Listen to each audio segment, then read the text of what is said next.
Fala galera, Jonathan Fernandes aqui no ar. Você vai acompanhar a plataforma, mas antes de acompanhar a plataforma eu quero explicar uma coisinha. O áudio do Natanael ficou um pouco cortado, ficou um pouco com alguns ruídos, né? Ficou muito difícil. Tentei tirar algumas coisas na edição, mas algumas coisas não deu de tirar. Então, mas a conversa foi muito da hora, então eu não queria perder esse conteúdo, até porque a gente falou mais quase 2 horas de conversa. Então é só pra explicar pra vocês, beleza? Mas pode ouvir que tá muito da hora esse episódio aí com o Natanael Costa, meu grande amigão, beleza? Vamos pro episódio. Vamos lá, mano. Então é o seguinte, tá no ar, plataforma de número 17. Eu sempre me confundo com... Estamos chegando já ao final da primeira temporada. E tô aqui com o Natanael Costa. É o segundo cara que eu gravo que não é de Rio Branco. O primeiro foi o Fio, agora o Natanael. Natanael, sai pra gente, pra quem não te conhece, e seja bem-vindo. Cara, vamos lá. Valeu pelo convite, valeu pela confiança de contribuir aqui para o programa no meio de outros convidados e ter contribuído muito. Então vamos lá, para quem não me conhece, meu nome é Natanael Costa, eu tenho 22 anos, sou cristão, batista, profissionalmente campo de portuguesa, e sou um cara que tem interesse por teologia, especialmente a parte de cosmovisão, como o cristão pode contribuir na vida de gente. E como diz o Roberto Carlos, esse cara sou eu. Então vamos começar do começo, né, mano? Como é que a gente se conheceu? Não sei se você lembra. Cara, teve... eu encontrei um grupo no Facebook chamado Cansei de Ser Gospel. Era isso, com C mesmo. Foi. Cansei de Ser Gospel. E aí eu me lembro que na época eu tava com uma vontade muito grande de iniciar um trabalho na internet. Na verdade, eu já tinha esse plano, vim de algumas tentativas, mas aí acabei encontrando neste grupo algumas pessoas que pensavam assim como eu, e pensavam como? Bom, na verdade, acredito que a partir de 2016, mais ou menos, eu comecei a receber algumas influências que mudaram minha mente em relação à resposta que o cristão dá no mundo. Então, enigmas foram criados, foram mudando na minha cabeça, e aí eu percebi que ser cristão e dar uma resposta cristã para o mundo vai muito além de uma prática religiosa, mas é algo que passa por todas as áreas da vida. E após alguns estudos, algumas conversas entre alguns amigos, eu acabei encontrando nesse grupo um espaço onde eu encontrei pessoas com que eu pude me identificar. Sim. A partir daí me veio a ideia de dar início a um trabalho na internet que, sem dúvida, foi um dos mais proveitosos, qual eu fiz parte. Falando aqui, blog outro ponto, né? Sim. E talvez alguns que estão ouvindo aí acompanhem, foi um blog onde a gente trabalhou por alguns meses, situando, na verdade falando sobre a relação do cristão com a cultura, com a arte, seja ela em que manifestação for, quebrando alguns paradigmas, tipo coisas mundanas e coisas religiosas, acabamos colocando tudo no mesmo saco, porque entendemos que Deus é soberano sobre todas as coisas. E se Deus é soberano sobre todas as coisas, nós podemos atuar sobre todas as coisas a partir da visão do próprio Deus. E a ideia do blog, o ponto, foi exatamente essa. E por isso que foi o nome, que inclusive foi uma sugestão do próprio Jonathan, de dar de fato um outro ponto sobre as coisas. Onde a visão geral de tudo era a ideia de dizer que tem coisas que o cristão pode tocar e tem coisas que o cristão não pode tocar, a gente queria dar um outro ponto de vista, uma outra perspectiva para tudo isso, dizer, não, eu sou um cristão, eu posso trabalhar com música, seja confessional ou não, eu posso se consumir algo que está fora das quatro paredes da igreja. É a minha resposta para o mundo cristão, vai muito mais do que dividir o mundo em que o cristão pode fazer e que o cristão não pode fazer, muito além do que. E a proposta do blog foi trabalhar isso, e é algo que eu tenho muito, muito orgulho de fazer. Após o outro ponto, quando eu e o Jonathan acabamos ficando em off por algumas questões, enfim, vida mesmo, até o momento que a gente se reencontrou aí pelo WhatsApp, no novo contato, acabamos voltando a conversar e agora estamos aqui. Tudo começou naquele grupinho lá de Facebook e graças a Deus a gente está agora conversando pela internet, e é muito bom dizer que eu sou amigo do Jonathan, conheço esse cara e ele tem me abençoado muito e, enfim, graças a Deus por isso. A história é... Pô, que da hora, mano. Eu fiz um teste aqui, agora que você falou, eu digitei outro ponto no Google, mano, aí vai aparecer alguns sinônimos, tá, na língua portuguesa, tá, aí você vai um pouquinho pra baixo e já aparece lá embaixo. Não precisa nem digitar, você só digita outro ponto, aparece lá o blog. E eu lembrei agora que você falando, o outro ponto, ele foi o primeiro plataforma, foi com o Kivitz. Não sei se você lembra, nós gravamos com o Kivitz. Eu me lembro que gravamos nós dois e ele, eu me lembro disso. Nós gravamos no dia, a gente gravou, acho que era meio-dia, era 1h da tarde. Era de tarde, né? Foi a ideia de plataforma nasceu ali, mano, que eu tive essa ideia de fazer um programa de entrevista, bate-papo e tudo mais. E foi no outro ponto também, uma coisa que eu achei muito, muito da hora, foi no outro ponto também, mano, que eu tive uma realização pessoal muito grande. Eu acho que pouca gente sabe, que quando eu fiz uma série de textos sobre o Poetas do Topo, né, que foi uma site de rap, e uma dessas análises foi de uma análise da parte do Menestrel, que é um rapper muito, muito conhecido. E eu mandei pra ele, né? Porque eu sempre quando eu faço algum texto assim, eu mando pros caras na expectativa de que eles vão ler, ou sei lá. É claro que a maioria nem lê, né? E eu mandei assim despretensiosamente, falar, ele não vai ler. E o cara leu e o cara me respondeu, mano. O cara falou que tinha sido a coisa mais incrível que ele já leu em toda a vida. E eu falei, caraca, mano. Tipo, sentimento muito, muito, muito bom nos dois sentidos, né?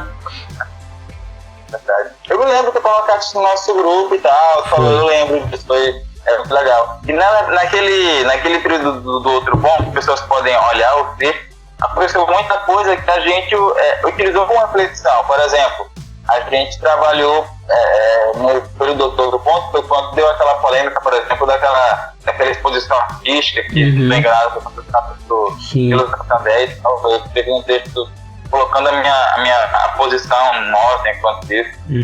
Eu escrevi uma série também sobre uma visão geral do cristão com a arte. Também foi quando teve aquela polêmica do Marcos Palmeira e tal, a volta do Palavra Antiga.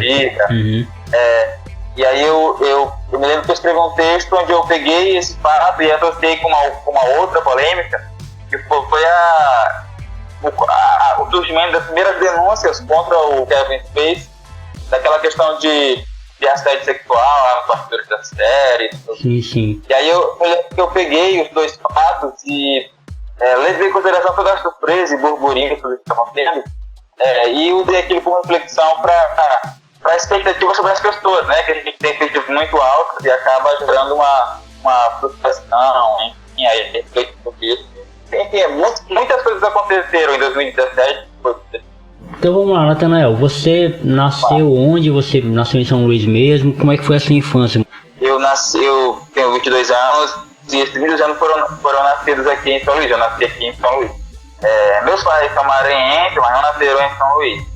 Eles viveram por algum tempo depois se mudaram para São Luís, para uma comunidade anterior, a comunidade onde o Cristo foi. Até que eles mudaram aqui para o bairro Quebra-Foz. O nome é meio meio aí cômico, mas o nome do bairro é esse, Quebra-Fogo. Esse bairro que eu nasci, foi aqui que eu conheci o Evangelho. E é interessante porque a minha família, ela foi vizinha da pessoa que fundou a igreja onde até hoje eu me congrego. E é o saudoso irmão Zé Nunes. Ele foi um dos missionários que fundou a igreja de onde eu me congrego, e na fundação da igreja meus pais já estavam envolvidos. Eu cresci com ele, já antes de termos um tempo fixo, a gente se reunia em casa, eu estava lá no meio e tal. E eu presenciei toda a evolução da igreja, desde quando não tínhamos tempo, até que a gente comprou um terreno, começou um terreno, passamos um tempo. E aí eu vi a entrada de pessoas, saída de pessoas, enfim, chegando gente nova. E é o lugar onde eu me congrego. Na verdade, assim, há 22 anos eu me congrego lá, mas de evangelho, de conversão, às vezes a galera tem aquela história, o cara nasceu no lar cristão, quando eu nasci meus pais já eram convertidos, então, nasceu no lar cristão, então é crente desde o começo. Cara, não é bem assim. O filho do crente, aqui já entrando no lado mais teológico, o filho do crente, ele não é um crente assim, como se fosse uma monarquia, sabe? O filho do crente, ele nasce como qualquer pessoa. E o que a Bíblia diz sobre isso? A pessoa nasce com delitos e pecados. Então, nasce também com a necessidade de se arrepender. Não é porque a pessoa nasceu no lar cristão, vive na igreja desde a infância, que ele já é um crente. Não. Como qualquer pessoa, é necessário ele passar por um arrependimento pessoal, enquanto pessoal, com Cristo. Sim. Então, já é um recado aqui. Se você está em um relacionamento, ou então pensa em ter pai, mãe, cara, pensa isso. O teu filho, quando nascer, ele não é um crente automático. Esse cara precisa se arrepender dos pecados dele. E é claro que isso pode não acontecer. Sim. Você pode ser cristão, e o teu filho simplesmente pode dizer, não é isso que eu quero para minha vida. Eu não quero mais viver os meus pecados, eu quero viver como eu estou vivendo hoje. Então isso é algo. Os pais também precisam investir na educação e na evangelização dos próprios filhos. Isso é uma coisa que eu presenciei muito. Meus pais me ensinaram, até que eu sei que quando eu acho que tinha talvez 13 anos, mais ou menos, e eu me lembro da minha experiência de conversão vividamente. Eu cheguei à igreja e de fato confessei a Cristo Salvador. A partir daquele momento, uma terça-feira à noite, eu falei, é isso que eu quero. Eu sei que eu sou pecador, é isso. E aí, de lá pra cá, eu me congrego no mesmo local. E é uma igreja institucional, como é que conhece, templo, curso 3 vezes por semana, ministério de 11, essas coisas. E mais um lugar que, de fato, eu tenho muito carinho. Mas que daqui a alguns anos, talvez, não me congregue, porque alguma coisa que é necessário eu congregar em outro lugar. Apesar de eu achar isso meio enviado, porque eu até já pensei isso comigo, falei, cara, se eu me congregar, se eu por alguma razão saísse de onde eu me congrego, da igreja eu me congrego, eu particularmente não sabia onde eu me congregaria. Sim. Assim, não menosprezando as outras comunidades cristãs que existem aqui do bairro, mas enfim, eu não me encaixaria, eu não ficaria bem em outro lugar, eu não sei o que é que faria. E eu digo que eu acho até meio inviável eu me sair de onde eu me congrego. Mas enfim, se vier acontecer, eu sempre vou lembrar desse caso. Mano, isso é interessante porque assim, o normal a gente perceber, ao menos é o que eu percebo por aqui, é que geralmente filhos que nascem lá cristão tendem a, quando crescer, não serem cristãos, né? Tipo, acontece muito. Exato.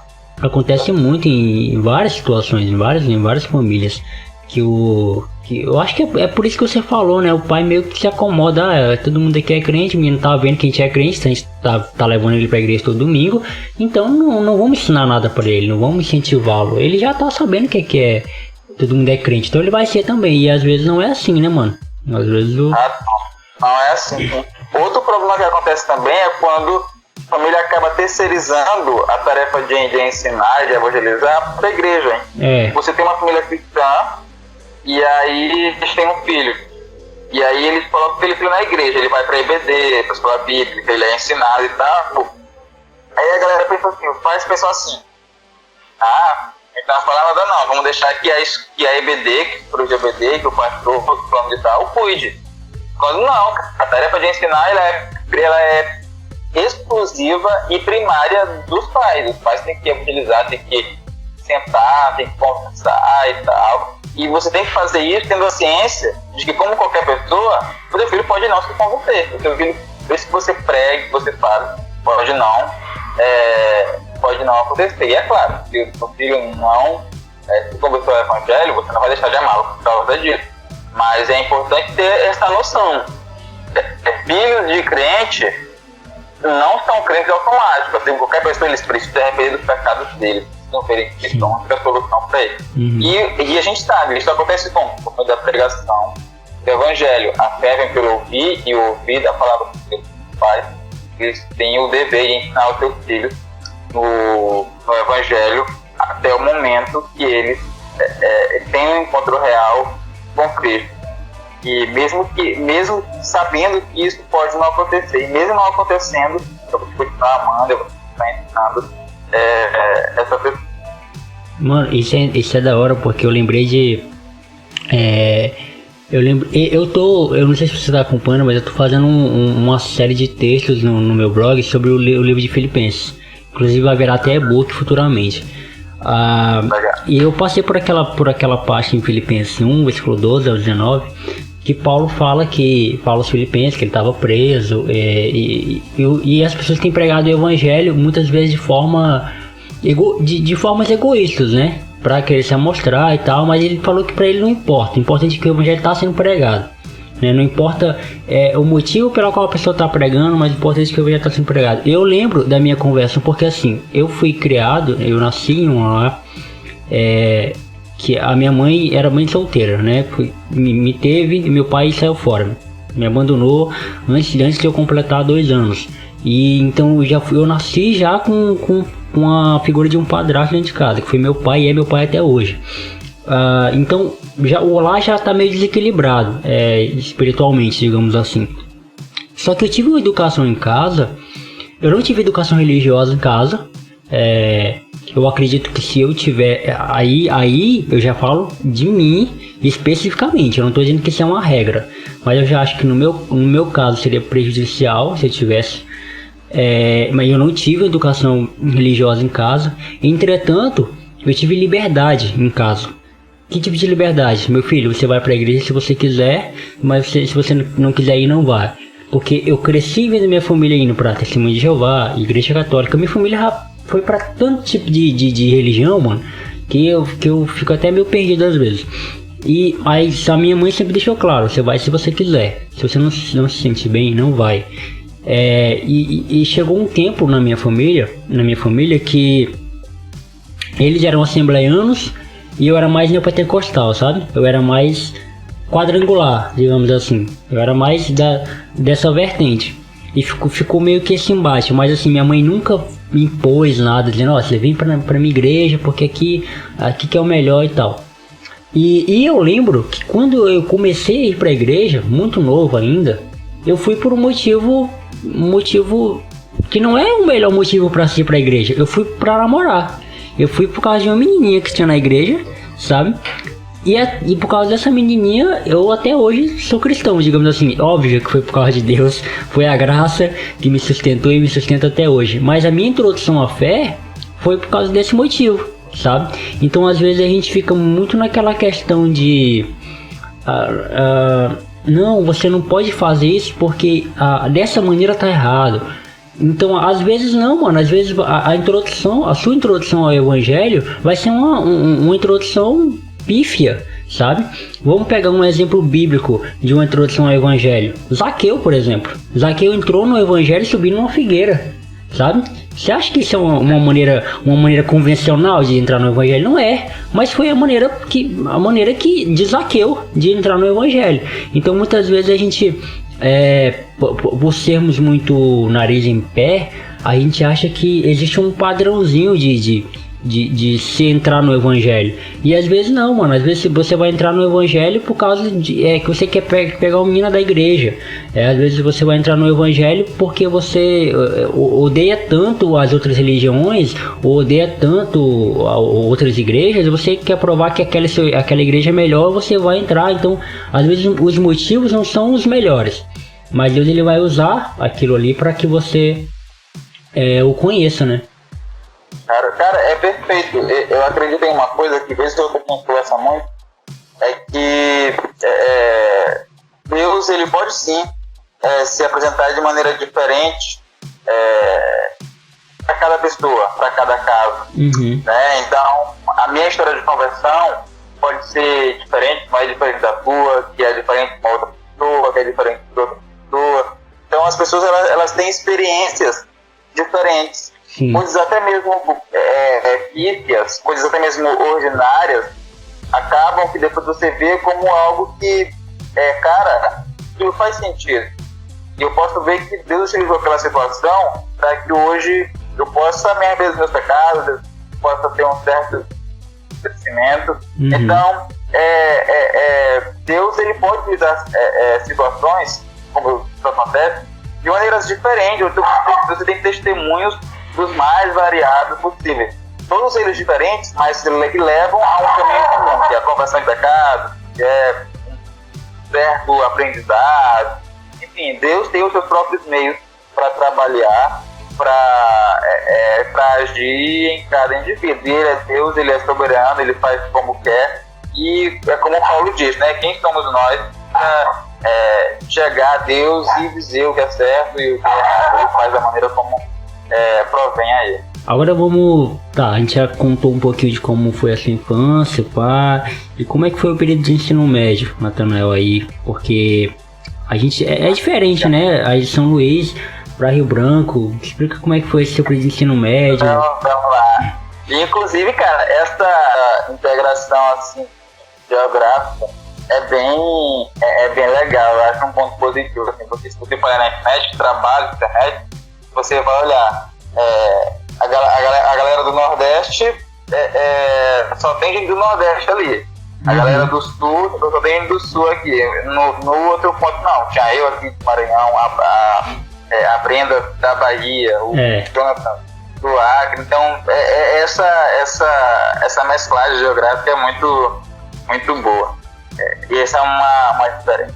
Cara, eu gostei do ponto do questionamento em relação ao ensino médio. Eu entrei no ensino médio em 2011. A minha educação básica, minha educação infantil, ensino fundamental, ela foi aqui no bairro mesmo, na escola pública aqui, foi onde eu fiz toda a minha fundamental e a minha educação infantil, toda aqui na escola, com pessoas aqui do bairro, professores. E aí, em 2011, eu entrei no ensino médio. O ensino médio foi realizado em um Instituto Federal, em um dos campos do Instituto Federal aqui do Maranhão. E o meu ensino médio foi cursado lá. E aí, como é que funcionou? Eu estudei numa escola de tempo integral. Então, eu chegava na escola às 7 da manhã e saía às 6, 7 horas da noite. Isso praticamente todo dia. Todo dia era... no começo era tudo muito novo, era tudo muito surpreendente. Pô, legal, a escola tinha uma estrutura assim, que eu não estava acostumado, é uma coisa muito grande, extremamente grandiosa, e a questão que eu brilhasse os olhos. E aí, naquele lugar eu me vi em com coisas que eu não tinha presenciado ainda. Porque como eu havia estudado aqui na comunidade, não havia contato com a área urbana, a gente pode dizer assim, eu moro aqui no bairro Nova York.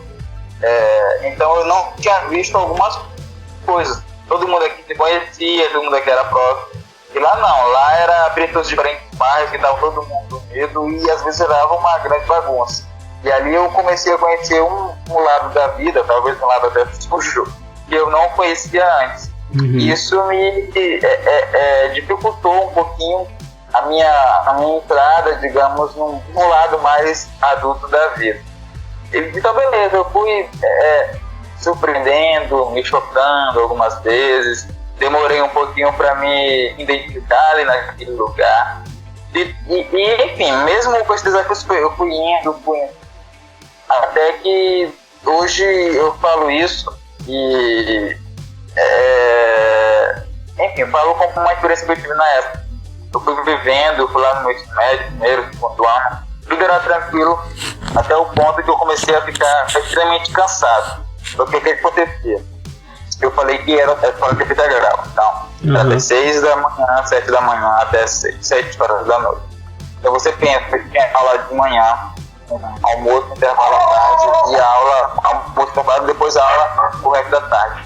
E, cara, era muito complicado pela carga horária de estudo. Era uma coisa cansativa estar frente. Ao ponto de eu acordar de madrugada para ir para a escola, já revoltado, sem nenhuma vontade, já cansado, já exausto. E isso foi já me machucando muito e foi gerando um fardo muito grande.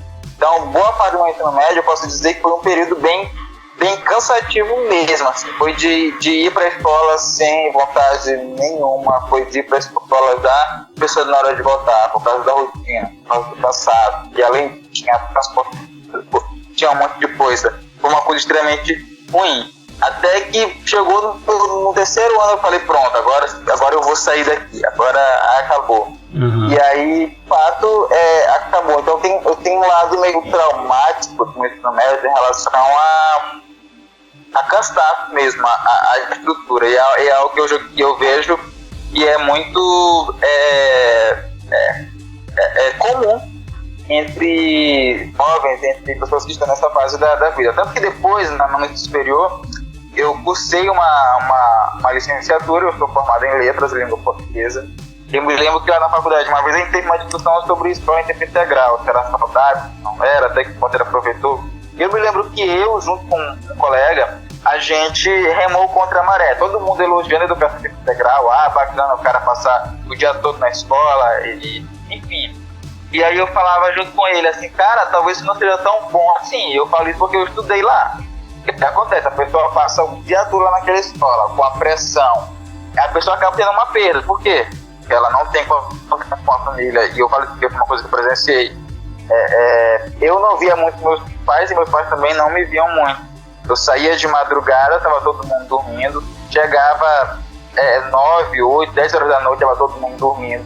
E aí eu já chegava para comer, dormir, eu acordava de madrugada e eu praticamente não via ninguém. Chegava final de semana, às vezes sábado eu tinha aula ou um outro compromisso e domingo era igreja, então era muito correria a semana toda. Então não tinha muito assim contato com a família, contato com amigo, porque o tempo já estava todo comprometido com a escola. E uma vez que você não tem esse contato com pessoas próximas, é claro que gera uma perda para você. E uma outra coisa que me incomodou era o fato de eu não ter uma liberdade de fazer algumas coisas. Por exemplo, eu não podia fazer um curso de fotografia, eu não podia fazer uma outra coisa, porque eu estava na escola. Isso me sufocava muito. Então, eu vi essa questão hoje, e hoje eu até questiono isso, como enfim, eu fico muito com o pé atrás disso. Tá, o cara fazia tudo na escola, mas e aí? Será que isso é realmente proveitoso? Será que isso faz alguma diferença? Será que isso está sendo bom para o aprendizado nele? E eu falo isso porque eu estou vindo de lá, porque eu conheço essa realidade aí. Então, o meu ensino médio, a minha parte do adolescente, né, a parte de 15 até 17 anos, com 17 anos, essa parte meio cansativa, essa parte meio hardcore, mais revoltada. Mas, por outro lado, no ensino médio, eu tive um lado muito bom, porque eu conheci pessoas, também uma especial, que foi o Willam, um amigo grandioso que eu tive do meu lado, com o qual eu pude conversar sobre a vida, enfim, desabafar no meio daquela correria toda. Muitas vezes a gente correu um ao outro para conversar, para desabafar, para ter um momento mais assim de amizade mesmo, de coisa que eu não tinha ainda. E muito do que eu sou hoje eu devo também a esse tempo e a ele. Preferência musical, interesse à teologia. Muitos músicos e artistas que eu conheço hoje, que eu admiro, são por causa dele. Então eu devo muito a esse tempo também, de novas influências que eu tive de uma nova visão de mundo que eu tive. Então, meu ensino médio e essa também para a juventude teve esse lado mais sórdido, mais cansativo, mais assim, de pressão. Mas também foi um período de renovação, onde eu comecei a ver muitas coisas, onde eu tive boas influências, e isso, assim como a minha comunidade cristã que hoje eu me congrego, também me ajudou muito a me formar como um indivíduo, de maneira geral. Então, essa minha saga dos 15 aos 17 foi isso. Foi debaixo de muito ódio, muito cansaço, de muito sono também, mas também de algumas alegrias e de novidades que carrego até hoje na minha vida e que causam toda a diferença. Mano, o seu ensino médio me lembrou muito meu também, porque assim, eu tive um período conturbado. Eu já cheguei a falar isso aqui em algumas plataformas que gravei, porque assim, a minha família sempre foi meio conturbada, né? Como eu já falei, os laços familiares não me ajudaram muito. Deve ser por isso que eu tenho muita vontade de ser pai e construir uma família, porque eu não tive, não que a minha mãe nunca foi, muito pelo contrário, minha mãe sempre fez esse papel de mãe, pai, vô, tio, tudo na figura da minha mãe. Só que aí a gente teve um problema de se mudar. A gente foi pra zona rural aqui de Rio Branco, quase chegando no Amazonas. A gente morava muito longe mesmo. E eu fui, né? Eu fui morar com meus pais e tal. Nesse tempo eu tinha 15, 16 anos por aí. Logo quando eu conheci a fé também. A fé pentecostal, tá? Porque eu gosto muito de separar essas duas coisas. Para mim existem duas conversões para mim. Óbvio que só existe uma conversão, não existe duas, mas assim, duas formas de analisar a minha conversão. A primeira foi quando eu conheci a igreja, e a segunda foi quando eu conheci Deus, sabe? Eu acho que você também entende isso, né? Quando você conhece a igreja, você conhece todas as tradições, todas as formas de viver como um crente, todas as formas de viver como alguém que serve a Deus, mas sempre na perspectiva do outro, nunca na perspectiva de um servo. E aí quando você conhece a Deus, mano, é totalmente diferente. E foi nesse período que eu conheci a igreja, tá? E aí quando eu cursei o ensino médio, eu tive que voltar pra Rio Branco pra estudar, né? Porque lá, mano, onde eu estudava, lá na zona rural, o ensino era muito, muito, muito precário. Tipo, pra você ter ideia, eu não tô querendo me gabar por isso, mas é fato. Eu sabia mais do que o professor, sabe? Eu tinha capacidade de dar aula. Tipo, o meu nível tava acima do nível do professor. Pra você ter ideia de tão precário era o ensino lá. E aí eu tive que vir pra cá pra poder ter um ensino de qualidade, que a minha mãe sempre prezou por isso, sempre. Existe uma coisa que minha mãe nunca errou comigo, foi educação, mano. Sempre prezou por isso, e não é à toa que eu até hoje dou muito orgulho pra ela nesse sentido, de nunca parar de estudar. Nunca mesmo. Nunca vou parar de estudar. E aí, mano, eu andava muito, sabe? Esse período de ensino médio pra mim também foi complicado, porque eu comecei a fazer curso. E era essas três coisas, mano. Era curso, escola, igreja. Curso, escola, igreja. Curso, escola, igreja. E pra quem não sabe, aqui em Rio Branco, a nossa cidade é dividida por distrito. Tem o primeiro distrito e o segundo distrito. Eu passei a morar no segundo distrito, que é onde eu moro até hoje, e estudar no primeiro distrito. Ou seja, eu atravessava a cidade para estudar. E aí, eu ia pro curso de manhã, acordava 5h30 da manhã, pegava o segundo ônibus, ia pro curso, tomava um banho, tomava café e ia pro curso. Aí comia um salgado no intervalo do curso e ia direto pra escola, estudar à tarde. E aí não comia nada, às vezes almoçava, mas raramente, porque o curso era todo dia, curso técnico de administração. E aí eu ia estudar e aí comia no intervalo da escola. Estudava de lá e ia diretamente para a escola, que era mais distante ainda, para a igreja, perdão, que era mais distante ainda da escola. E chegava em casa meia-noite, no último ônibus, chegava em casa no outro dia a mesma coisa, a mesma rotina. Quando a gente é tipo adolescente, a gente meio que não sente o cansaço físico, mas sente aquele cansaço mental, né? Que é o cansaço de não conseguir produzir tanto. Hoje eu sinto isso, né? Na época eu não sentia muito cansaço físico, porque eu era adolescente mesmo, tipo, tava no vigor.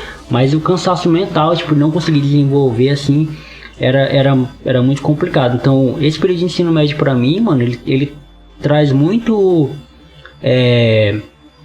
muita bagagem pra hoje eu correr atrás das coisas, sabe? Porque tipo, nunca foi só o ensino médio pra mim, porque a gente percebe muitos amigos nossos que se formaram, tipo, e depois foram fazer outras coisas, que o ensino médio pra eles foi muito fácil, foi só mais um momento de adolescência, foi um momento que eles curtiram a vida, sabe? Pra gente não, pra gente o ensino médio foi barra, pra gente a vida adulta já começou ali, a responsabilidade já começou ali. Perfeito. E beleza, mano, você terminou o ensino médio, aí você fez o Enem, já entrou na Federal, como é que foi esse processo? Vamos lá, aconteceu o seguinte, na verdade, só uma outra coisa, né, sobre o ensino médio que eu deixei de comentar e eu lembrei agora enquanto você falava, que no ensino médio eu tive, entre algumas alegrias, foi a possibilidade de fazer algumas viagens. Sim. E eu acho que eu nunca viajei tanto pelo estado como no ensino médio. No ensino médio eu fiz parte de um grupo de estudos e a gente viajava o estado para apresentar algum trabalho em outro campo do IFES, Federal do Maranhão. E eu fui para lugares como Santo Inês, que foi um dos lugares maravilhosos que eu fui, até pelo que eu vivi lá. Eu fui para Fodó, fui para Pinheiro, que são alguns municípios que existem aqui. Algumas que existem aqui no estado. E, cara, foi como eu falei, eu nunca viajei tanto como eu viajei no segundo, no terceiro ano do ensino médio. E assim, foi maravilhoso.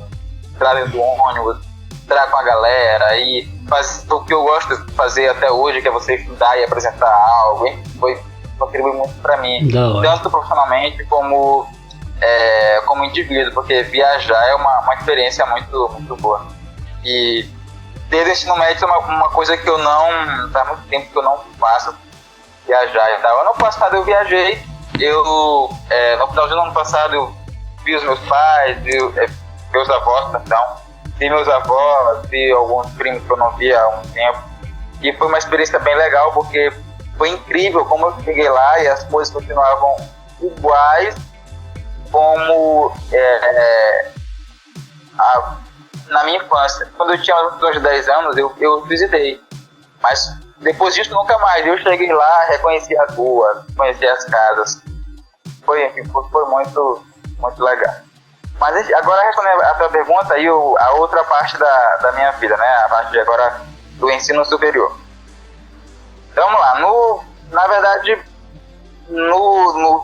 eu cheguei no ensino médio com muita gente conversa comigo e disse que chegou.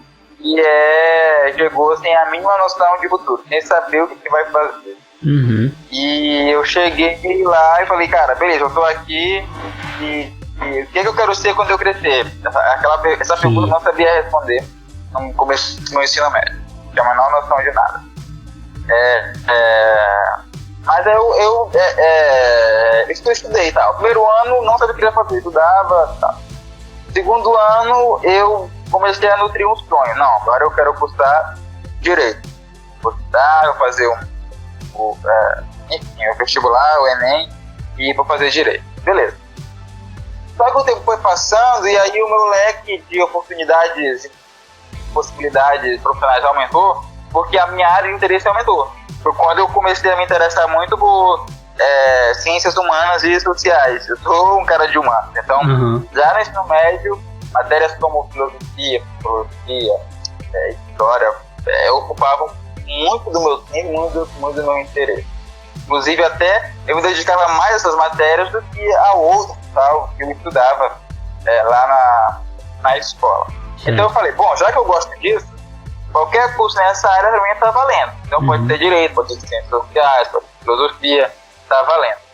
Então eu já fui no terceiro ano com essa ideia já, não, vou colocar Direito, qualquer curso na área de um ano, de sociais, pra mim está valendo. Aí eu tentei fazer Direito, não consegui, minha nota não foi suficiente para poder entrar no curso. E aí eu passei para Letras, uma faculdade privada aqui do estado, via ProUni, com uma bolsa integral. E aí, só que, rapaz, eu digo que foi uma rasteira muito grande que Deus deu em mim, assim, porque durante meu ensino médio todo,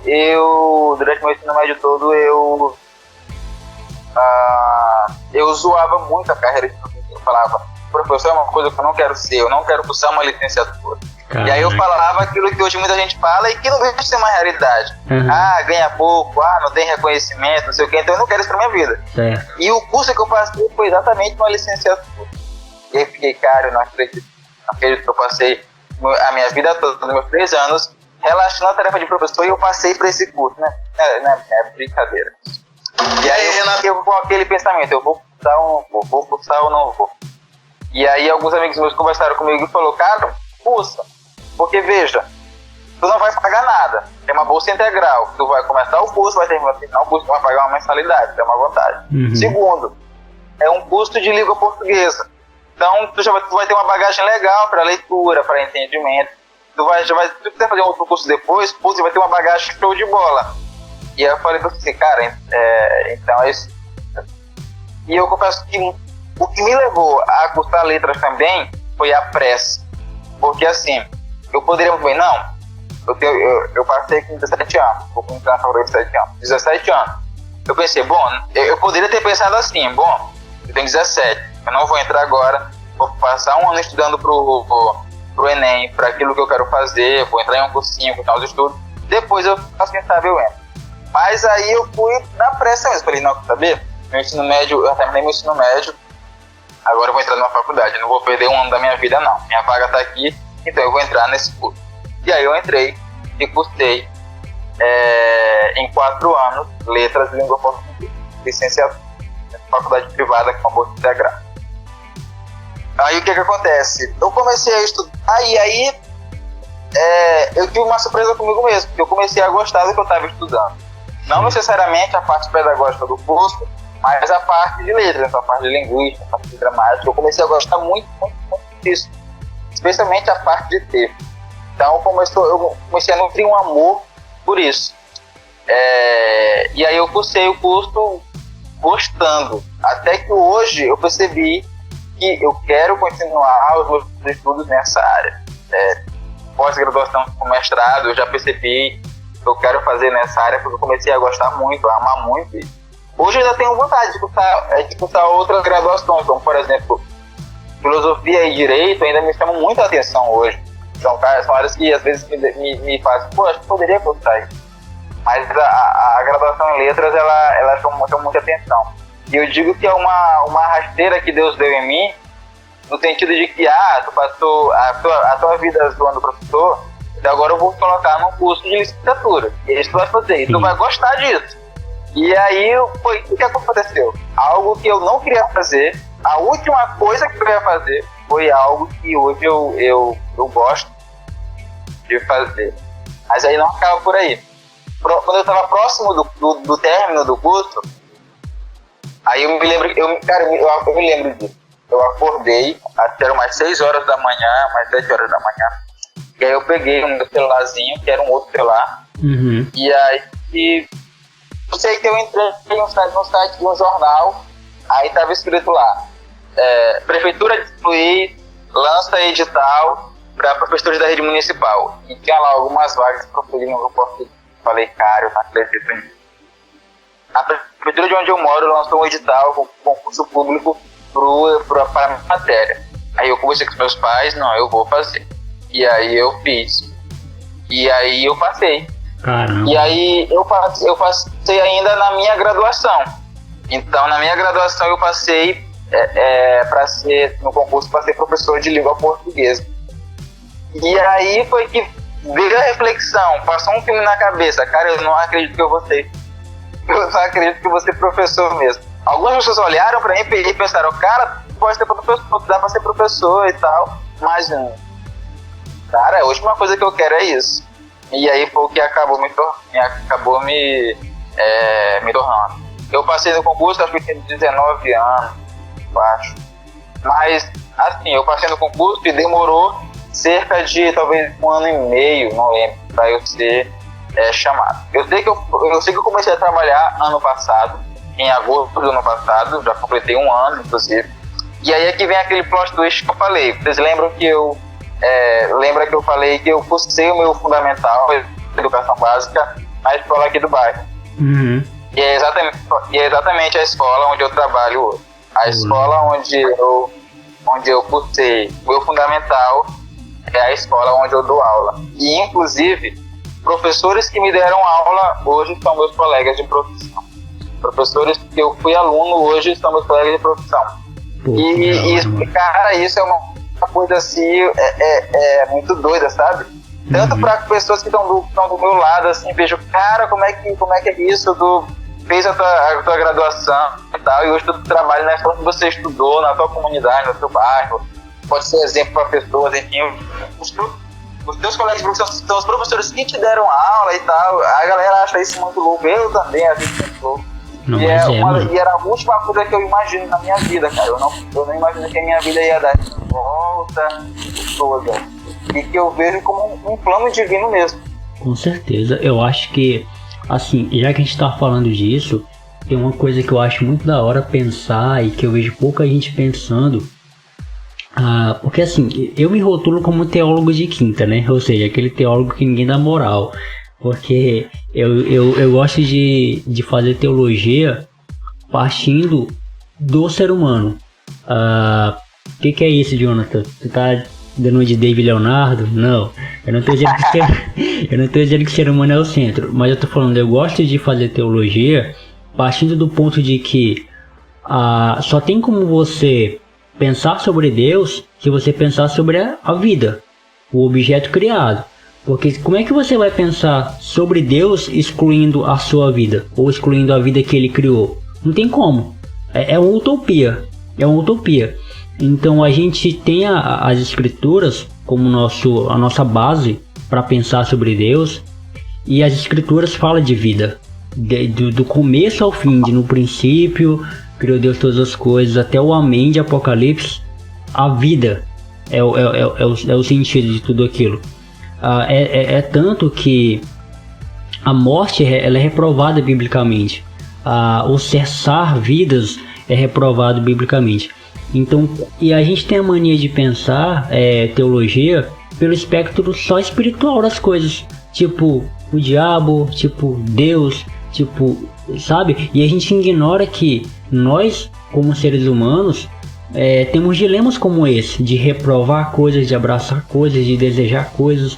Nós temos o dilema de achar que tudo na nossa vida vai acontecer somente pelo espectro espiritual e não pelo espectro acadêmico, por exemplo, como foi o teu caso, não pelo espectro de valorizar de onde veio, de valorizar. E isso também é teologia.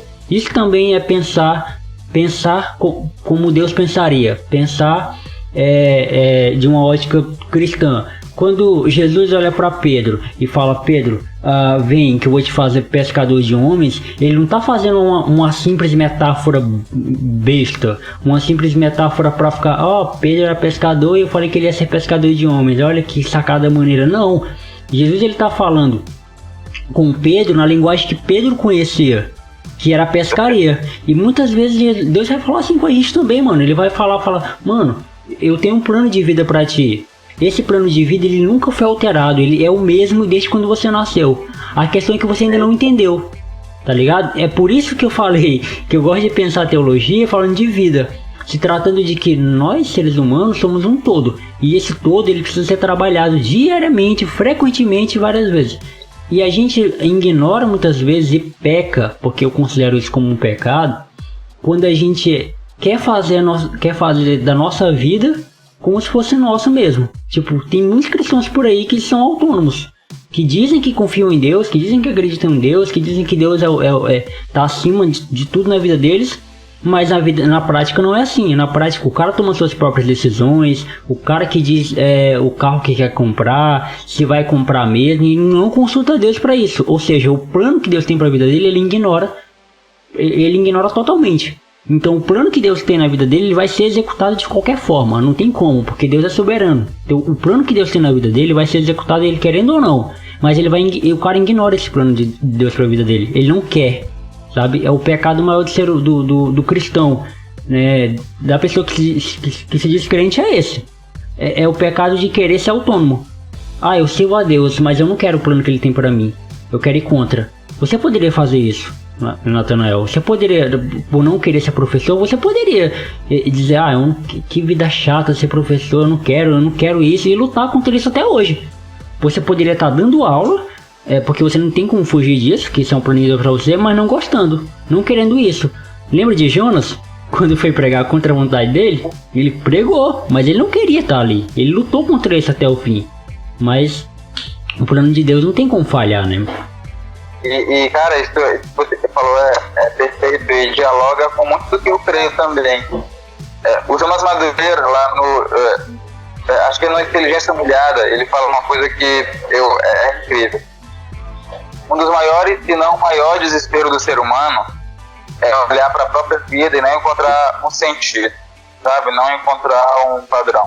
Então, o cara, por exemplo, olha para a própria vida e ele não consegue encontrar uma ordem, não consegue encontrar um sentido, ele não consegue encontrar todas as coisas que operam, ele não consegue encontrar nada disso. Uhum. Ele começa a olhar para a vida dele como uma série de sucessões aleatórias, casuais, que não tem propósito, e ele acaba caindo num desespero, sabe? Numa ausência que tem de total. E uma coisa que eu falo, a minha conversão, no momento que eu criei, que eu passei a crer em Deus e viver para Ele, isso foi muito mais do que uma mudança de comportamento moral ou algo do tipo, mas é algo que mudou a minha mente. Hoje eu entendo que crer em Deus e ser cristão é muito mais do que uma escolha religiosa, mas tem a ver com o sentido da sua própria vida. E eu olho para o cristianismo e para o crer em Deus como algo que dá sentido para a minha vida, como algo que dá sentido para a minha existência. E como é que eu enxergo isso? Para a minha vida, depois que tu falou. Quando eu olho para a minha vida, para episódios da minha vida, e vejo coisas acontecendo, eu vejo que não foi um acaso. Eu consigo perceber que teve uma sequência, que teve uma ordem, e hoje eu aprendi algo por causa de uma coisa que aconteceu anteriormente. Eu pensava de uma outra maneira, algo que até mesmo eu não queria, mas que mesmo assim aconteceu, e isso levou ao meu crescimento, levou ao meu aprendizado, levou para uma nova posição em mim. Então eu consigo olhar nisso uma ordem, eu consigo olhar nisso um sentido, um propósito, e isso me dá calma, isso me dá paz, isso me faz entender que o que acontece no universo, na minha vida, não são obras casuais, tem um sentido. Porque se fosse casual, minha vida teria tomado qualquer coisa, não teria uma ordem, não teria uma sequência, minha vida, enfim, não teria um padrão. E hoje eu vejo isso. E eu vejo isso porque eu sei que existe um Deus regendo todas as coisas, cada centímetro, fazendo com que haja uma ordem, fazendo com que haja um sentido, e que Ele está cumprindo, Ele está fazendo, e isso me dá paz. Uma das coisas que me levou a cursar teologia, isso é uma confissão que eu vou levar pro resto da vida. Uma das coisas que me levou a cursar teologia é a paixão que eu tenho por querer conhecer mais Jesus, e por eu também querer com que o evangelho seja propagado, não como um instrumento de desespero, porque beleza que a gente tem que pregar o evangelho, porque realmente Jesus está voltando e o evangelho precisa ser pregado, muitas pessoas precisam ouvir, mas muitas vezes é por pregarmos o evangelho por desespero, porque as pessoas estão morrendo, porque sem Jesus as pessoas estão cada vez de mal a pior, o que é um fato. Mas eu queria cursar teologia, aprender mais Jesus para pregar o evangelho, não só por desespero, mas em afinco na vida das pessoas, para que as pessoas compreendessem que o evangelho, ele não é uma religião, ele não é um sistema. O evangelho, ele não é um manual onde se você seguir, você vai atingir o sucesso. Ele não é uma pirâmide, se você seguir aqui, você vai alcançar o sucesso, como tem muita gente tentando fazer hoje, né, com os coaches da vida. E não é assim, mano. O evangelho, ele é complexo, porque a vida é complexa. O evangelho nada mais é do que a sua vida diante de Deus. É a sua vida no reino. É a sua vida para o reino. Porque no fim das contas, Natanael, e eu acho que você vai concordar comigo, porque no fim das contas, não é o que a gente faz aqui que vai sobreviver. A gente vai prestar contas, obviamente, com Deus no fim de tudo isso. Mas no final das contas, não é isso aqui que vai nos sustentar. O que vai nos sustentar é a nossa vida perante Deus. É a nossa vida diante dele. Porque, como o próprio Jesus fala, né? Vai ter muita gente que, quando chegar lá, vai apresentar suas obras para Deus. Vai dizer, olha, mas a gente não fez isso, a gente não fez aquilo. A gente curou no seu nome, a gente viu o paralítico andar e tudo mais. E como que a gente não vai compartilhar contigo do reino? Como que a gente não vai pegar a fatia do bolo? Jesus vai simplesmente olhar e, a parte de mim que eu não te conheço. Você nunca esteve comigo, tá entendendo? Porque no fim das contas, isso não vai servir. Porque o que serve, e isso o próprio Jesus fala também, é o que sai do homem, não o que entra, sabe? É o coração regenerado, é o coração quebrantado. É quando você peca e você não sente remorso, mas você sente arrependimento, sabe? É quando você tem levado uma vida de pecaminosidade e você não se sente bem com isso. Você sabe que você tem um pecado, você sabe que isso é pecado, que hoje em dia até pecado estão querendo relativizar.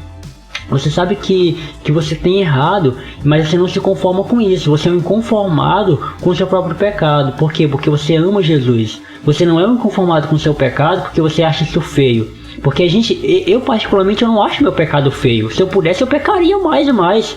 É a minha depravação. É a minha carne dizendo que isso é prazeroso. É a minha carne dizendo que isso é bom, que isso é agradável, que isso não tem nada a ver. Que nem o mundo diz pra gente. Mas eu não faço isso porque eu amo Jesus. Porque eu vejo que isso não combina com o meu amor a Jesus.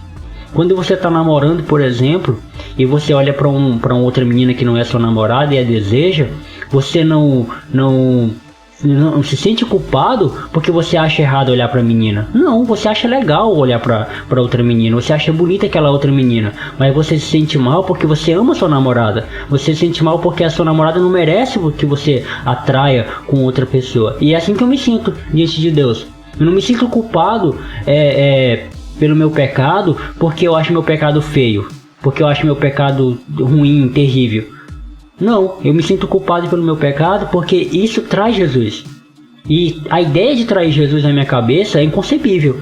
A ideia de trair Jesus na minha cabeça é intolerável. A ideia de trair Jesus na minha cabeça é como se eu estivesse levando ele na cruz novamente. É como se eu estivesse falando, Jesus, o teu sacrifício para mim não valeu de nada, eu quero continuar pecando. E isso para mim é terrível, porque eu amo Jesus e eu quero que ele faça parte da minha vida cada dia mais. Eu não quero que ele esteja longe de mim, eu quero que ele esteja perto. Perfeito. É esse sentimento que deve nos ajudar a ser mais santos. Porque o que acontece? A gente tem uma noção de que a santidade é eu não pecar. Então você acaba não pecando, evitando o pecado por uma motivação errada. Porque você, não, isso aqui não pode, isso aqui é feio, isso aqui a galera vai ver com maus olhos isso aqui. Então, eu não vou pecar porque não pode, porque isso daqui é feio. Mas essa é uma motivação um tanto equivocada para você não pecar. A motivação correta para o pecado é porque você ama. Porque você não quer atrair a Cristo, porque você falou de fato. E não porque aquilo, ele não é para o que falou, de fato é. Depois do caso, a gente iria, de fato, se lambuzar o pecado. Mas a questão é que eu vou evitar o pecado, superar o pecado, porque tem alguém maior do que isso, tem alguém melhor do que isso, e alguém que eu deu satisfação. Então, sem dúvida, um dos meios para você vencer o pecado, ser mais santo, não é olhar para o pecado. E não é você querer vencer o pecado para você, eu venci isso aqui, eu sou o cara, olha fulano que está lutando com aquele pecado, mas eu consigo isso. Não. A ideia é você lutar com aquele pecado que é dele, porque você tem alguém para prestar conta. Você tem alguém que é maior e é até mesmo melhor do que aquilo.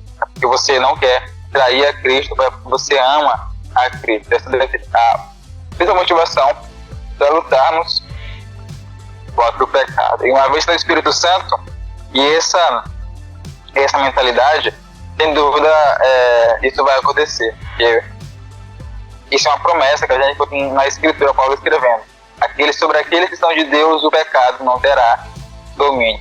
E esse domínio ele é quebrado durante a conversão. Não demora o tempo que demorar, custa o tempo que custar, mas ele acontece quando você entende que você se guardar para não pecar, independente de que pecado for, você se guarda por causa daquele que te ama, não por causa do fato em si. Porque, caso contrário, o Evangelho vai ser visto apenas como um caderno de moral e de bons costumes, que ele é mais. Certeza. Mano, então acho que é isso. Nosso papo foi muito da hora passar essa 1 hora. Top demais. Eu achei que passou rapidinho. Passou voando, mano. Foi muito bom. Passou voando, mano. Nessa 1h20 a gente trocando ideia. Mano, então deixe suas considerações finais aí pra quem nos ouviu até aqui. A ideia que você tem pra mandar pro pessoal aí.